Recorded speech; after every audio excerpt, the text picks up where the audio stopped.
I left my home in summer of 2031. Due to global warming, there weren't any other possibilities for a young polar bear like me than to leave my family and try to find my luck somewhere else. Somewhere else ended up being Zurich, Switzerland.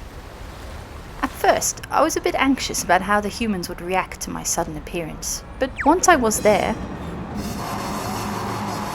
I actually got no reaction at all. In my first weeks in Zurich, I worked as an Uber carrier, which is the same job as an Uber driver, but instead of driving, I carried people. Because ever since self-driving cars started being a thing in Switzerland, the traffic became a total mess. People didn't realize that now all those people who couldn't drive could drive. In the end, the streets were even more crowded than before, so Uber Carry quickly became one of the most popular apps in the city. Until there were some, let's say, unpleasant incidents. Actually, the whole who is allowed to eat who aspect of living together was quite confusing in the beginning. So after a short period of protests from different sides, the government decided to ban all kinds of meat, just to keep things peaceful. But those initial incidents had led to a shutdown of Uber Carry, and I found myself out of a job. It then came to my attention that the humans were willing to pay a huge amount of money every few months for a new phone, while their old phone was still totally fine.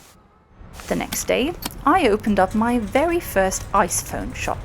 People could bring their old phone and get a new one. Thanks to my innovative way of production, I could launch a new generation of ice phones every 2 weeks for nearly no cost and also very eco-friendly.